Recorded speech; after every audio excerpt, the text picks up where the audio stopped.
Magandang hapon Pilipinas, live mula sa Pag-asa Weather and Flood Forecasting Center. Ito na po ang latest sa lagay ng ating panahon.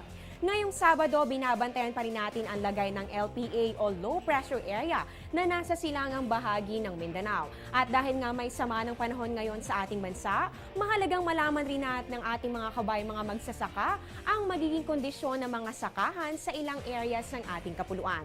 Kaya naman alamin po natin ang laman ng Farm Weather Forecast ng Pag-asa. Partikular na isinama dito ang Visayas, Bicol Region, Mimaropa at pati na rin po ang Zamboanga Peninsula. Ang upland farms po dyan ay may 20 to 28 degrees Celsius at ang lowland farms naman po ay may 24 to 32 degrees Celsius. Para pa rin po sa mga nabanggit kong lugar, ang relative humidity po ay 75 to 98% at ang leaf wetness naman po ay mula 4 hanggang 6 na oras. Samantala, kasama rin po dito ang mga lugar ng Northern Mindanao, Caraga at pati na rin po ang Davao Region. Ang upland farms po dyan ay meron din pong 20 to 28 degrees Celsius at ang lowland farms din po ay may 24 to 32 degrees Celsius. Ang relative humidity po dyan ay meron pong 75 to 98% at ang leaf wetness po ay aabot din ng 4 to 6 hours. Ayon po sa Farm Advisory ng Pag-asa, dapat magkaroon po ng land preparation sa mga areas na may wet soil condition. Ipagpatuloy rin po ang daily farm activities at i-manage ang irrigation system.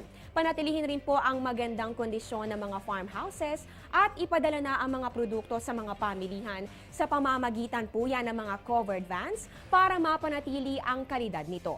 At maiba naman po tayo, meron rin pong inilabas na red tide alert. Ito po ay courtesy of BFAR, yan po ay Bureau of Fisheries and Aquatic Resources. Ayon po sa babalang ito, no, lahat po ng mga alamang at iba pang uri ng mga shellfish na makokolekta sa Dumangquillas Bay, yan po ay sa may Zamboanga del Sur, Morchelagos Bay sa Zamboanga del Norte at Misamis Occidental at pati na rin po dyan sa may Matarinaw Bay, yan po ay sa may Eastern Samar. Hindi po ito magiging ligtas para sa atin kaya ibahagi rin po natin sa iba ang babalang ito.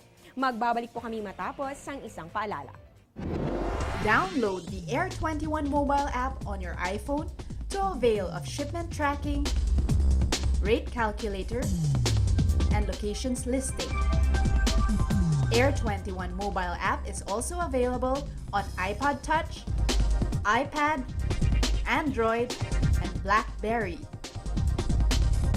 Know more about the Air 21 mobile app on air21.com.ph.